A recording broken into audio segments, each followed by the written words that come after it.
Thanks for having me today. Oh, my pleasure.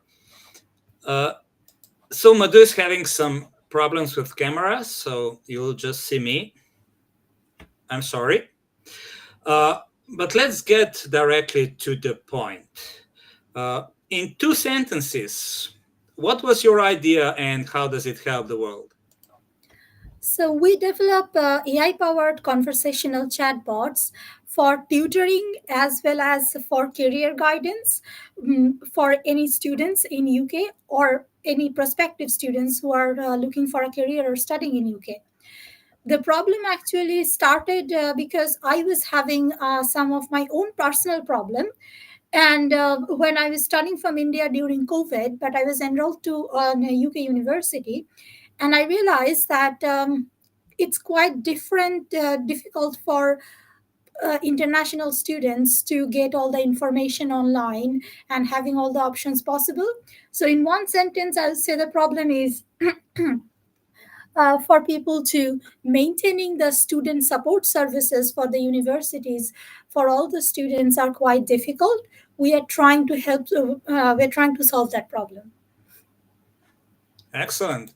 So I see a lot of people have business ideas and they stay right there. They never move it to the point where the idea become a real product or service. So I think the execution is what counts.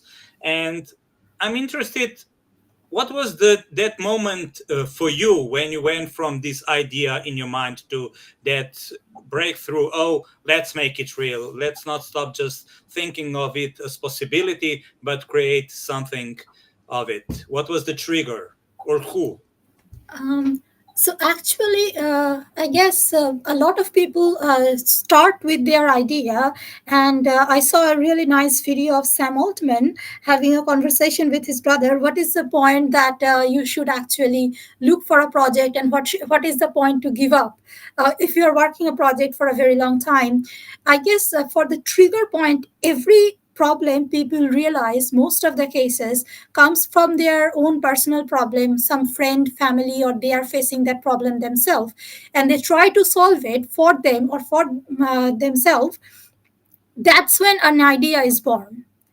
And taking it to the next level of execution is when you are too it's too early to give up that kind of a passion that no, this is a problem and I want to solve it. I know how to get started, and just getting started.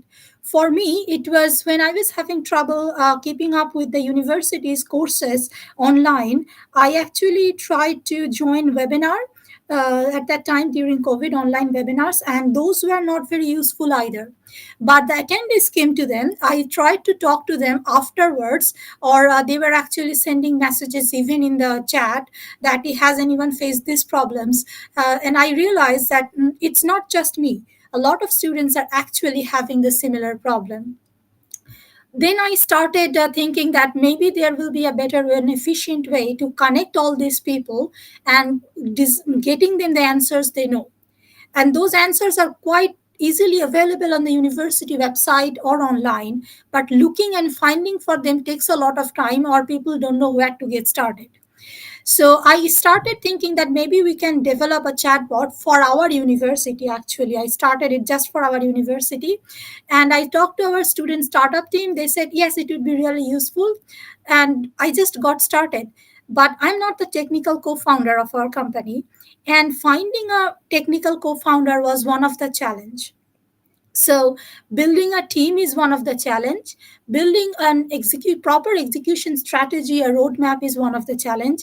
I made a lot of mistakes. I learned from them, but that didn't actually stop me. I kept going on and on. I guess having that mentality is one of the important thing, that no matter how bad it is, I will keep going on the way I want, until it's a really bad stage to okay, now it's the point to give up, that even after 3 or 4 years it's not working out. Maybe that is the right point to give up, but it depends on different projects, but just trying for a few days or a month and it's not working out, it's too difficult, it's having a problem, that was not the mentality from me. And luckily, I guess that was not the mentality from my co-founder. One of the biggest challenge I faced at the beginning was finding a proper co-founder. Building a team is always very difficult for every founder, I believe. Hiring is pain, but getting a co-founder is also pain. A lot of people come to startup thinking that I will make a lot of money, party with the celebrities. There are lots of miscommunications and myths going around within people about startups, but that's not the case. It's really difficult to build something big from scratch. So having a good support system, having a friend to help you with, is very important. I talked with actually 48 people before I met my co-founder. Some of them didn't want to be a part of my project. Some of them I didn't like them. But ultimately, when I found my co-founder, we realized that we have a lot of things in common in terms of research and development. We also had a lot of things of goals common in terms of startups. Then we started working together. So I guess, in summarize your question, the triggering point was talking with people, realizing that there are a lot of people actually having the same problem, then not stopping myself from solving it, keep going on, no matter how difficult the challenges are. And then the third one is, I would say, building a team is one of the vital first steps. Excellent. Uh, I just read an article about passion the other day, and it really sticks to me because uh, a lot of people is talking about finding the passion, but it's basically the wrong angle. You should think about creating your passion, and I think you are doing exactly that. You said you will not give up until something will prove or it is working or it is wrong, and it is not done in a day or two or a few months. It could take years. Uh, yes, sometimes it does take years. In fact, I saw a lot of my friends who started a startup with me from our startup teams or from other accelerator programs. I have seen some of them actually shut down their projects. Some of their the businesses actually went ahead of me, but we all started together. So I guess one of the important thing to remember here is it's not a competition, it's an unfair situation. Every project is different than from one another. So what you are, the person, if you are you're making building a startup, what you are doing, just focus on making your project successful Yeah, rather than competing with other people who are completely probably different, working in a different market or with a different team. So your situation is different, and just focus on that to build it. yeah, exactly. Grass isn't greener at your neighborhood, but it's greener when you water it. Yes. So I guess that's one of the thing to keep a person motivated. Another thing, I do talk with a lot of founders because they have been through that journey and what I am trying to go through. And I actually ask them lots and lots of questions that sometimes I actually feel vulnerable or lost, that there are too many works, I know don't know which one I should prioritize, which is the first one to do, and there is no way to get it right in first attempt. So when I started, this is my first startup, and when I started, I had no idea what I am doing. I had absolutely no idea which is the first step, which should be the second step. Managing those was one of the things I learned in the process, and I did make a lot of mistakes, but that I didn't let that stop me. Yeah. So that's one of the important thing. And people who have been through this journey, getting, I mean, if you learn from their experiences, talk to them, that's useful. But one of the bad thing is not to copy and paste their experience. It's always a different situation. Everyone is trying to help you, trying to give you advice, but implementing those advice into your situation is your call. So learn, observe, think, then apply. Yeah. Yeah, exactly that. I think we have to do some mistakes ourselves, otherwise we don't learn. If everybody will just tell you don't do that, don't do that, or do that, or do that, it's usually the wrong advice, because they always uh, uh, it always come from their perspective and their situation and their experience, which might be totally different than yours. Yes, yes, I guess, yes, learning is a good way. And failing is actually, whoever said that the failure is a pillar of success was so very true. It, in fact, is. Unless I failed, I would have never learned these things. Yeah. So there was no way of learning without failing. Yeah. Okay, I'm a strong believer in teamwork. So I wonder, how do you today uh, make your team aligned and rowing in the same direction? One of the important thing is I got really lucky with a good co-founder. I guess we over time we became good friends, and we share each other thoughts that, hey, maybe this way, if we make this way, this will be better, or that way will be better. And we discuss things. Open line of communication is one of the important thing, and having uncomfortable conversations that we are going to apply for this accelerator. We may have to move to this place within 3 months. We will you be open to it? So just make sure that other team members are going to be there for you when you actually need them. Their priority and your priority, their goals and your goals, all of them are aligned and at the same direction. That's very important. Having a team member just doing the work is not enough. Yeah. They are actually thinking the way, or actually trying to achieve the same thing for your project or for your company is also important. Yeah. And we usually have like one team meeting every week. So a lot of people actually offered me, I get LinkedIn messages that our business helps you connect with your team members in a after every in every meeting, you will be able to get more make it more efficient. And I get a lot of offers like that. I tend to ignore those, but so far we actually haven't have those problems, because we meet every week, once every week, and we kind of keep like a list of agenda for everyone's side, that I want to talk about this beforehand, as well as we try to give each other a heads up, and we try to connect through WhatsApp or quick phone, instant phone messaging, that hey, I want to have like 5 minutes conversation, can you say this? Keep with each other lives every single day, Yeah. that what's going on. That's one thing. And another thing is we always keep a calendar, weekly calendar, we share with each other. That's very useful, because the think labs project is the whole thing. Every single member of it is equally important. For every startup, first 10 people, first 10 employees, or people who are involved in the project, are equally important, no matter whatever their job designation is. So keeping up with each other and letting each other know, notifying that what they are doing, is very important to run the whole thing. Excellent. Yeah.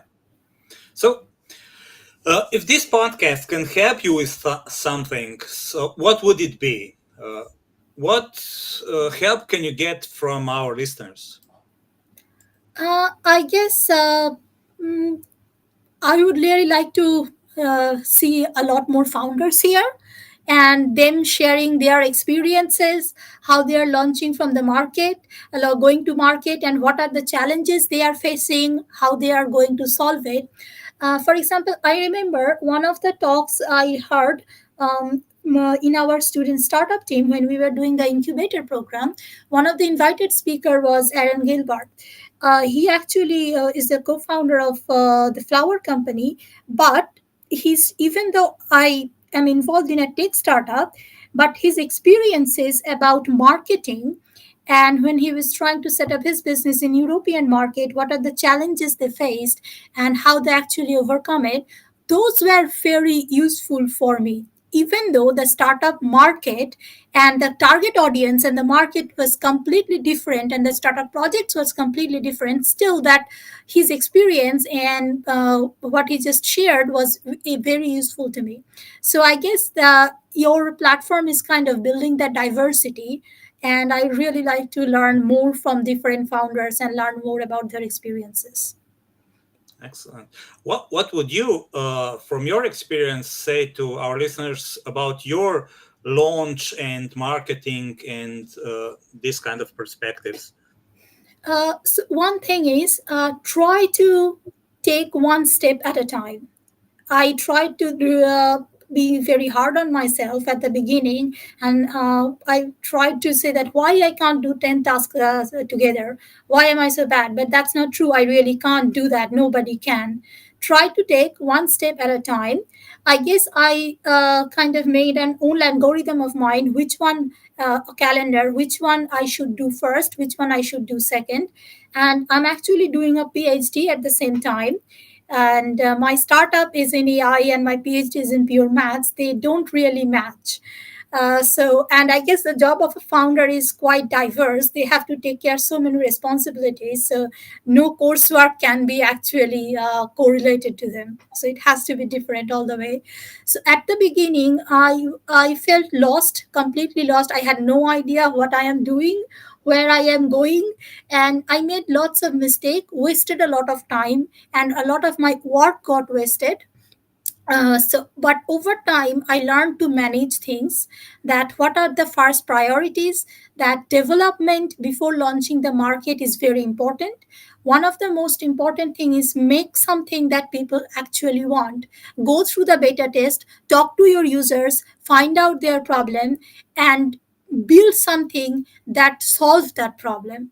Building a project because you are building a product not for yourself but for the user. So talk to the user and solve their problem with that product. So Okay. that's one of the thing I guess I learned. Yeah. So, how powerful is your product already, and what are your plans for the future? I guess we just had like a soft launch in the market. One of the biggest problem I had because we were me and my co-founder, both of us were actually I'm studying. He's in a job, so having legalizing incorporating the business was one of the challenges because of the visa situation. We had to change those. We had to learn a lot of things, where to actually register the business, legal difficulties. That was one of the biggest challenge for us, step one. Then we are actually going to incorporate, then going to do the marketing. So that's our next step for us. But in terms of challenges, I guess that was one of the challenge. And within 1 year, we actually can see ourselves having a really good UK and international market as well. uh, but for now, we are going to have an official launch very soon. Within next 3 months, our development phase is done.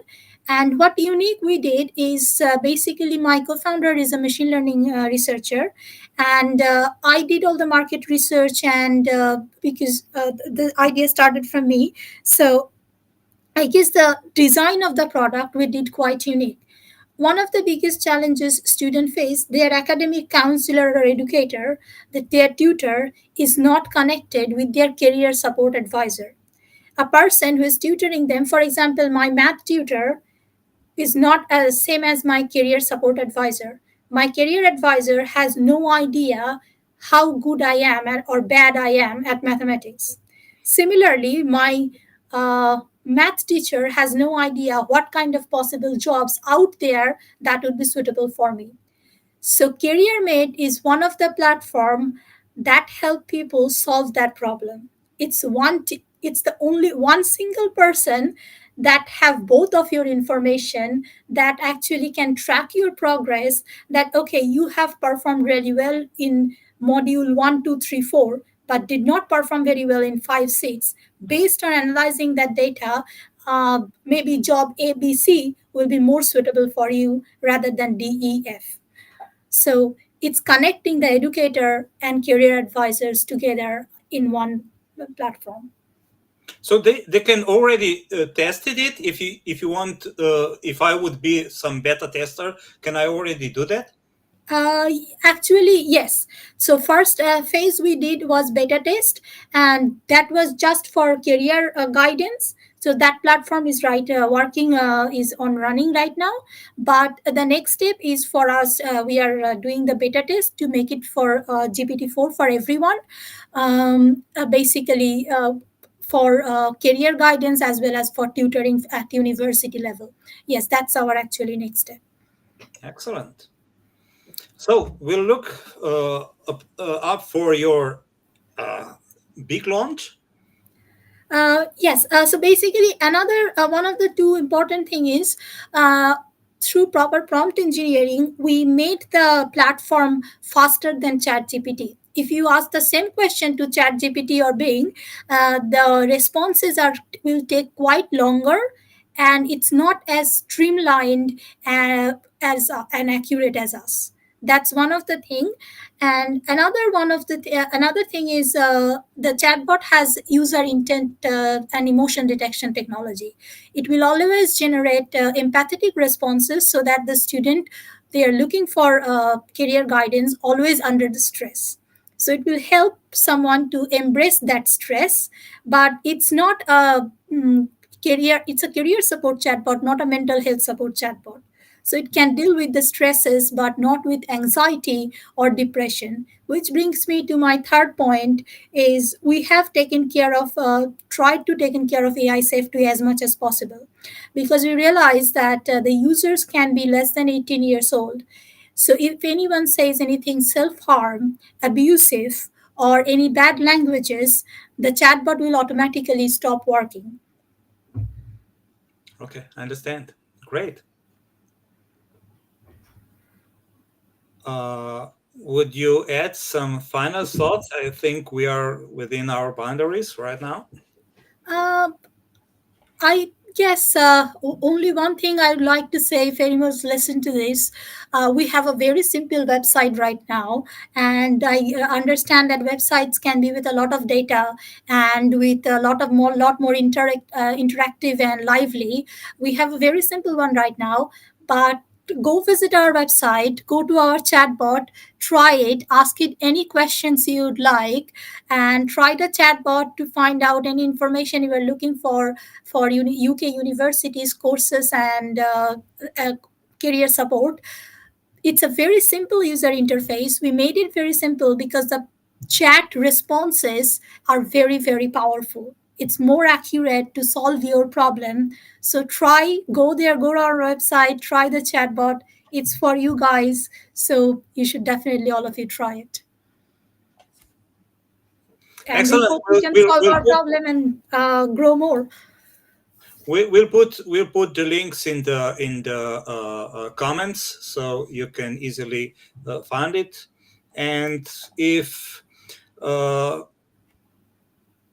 if this podcast is for somebody, if somebody knows somebody who's taken the idea and have created a product, don't hesitate to reach out to me, DM me, and let's talk. And for today, thank everybody of you. Bye. Bye.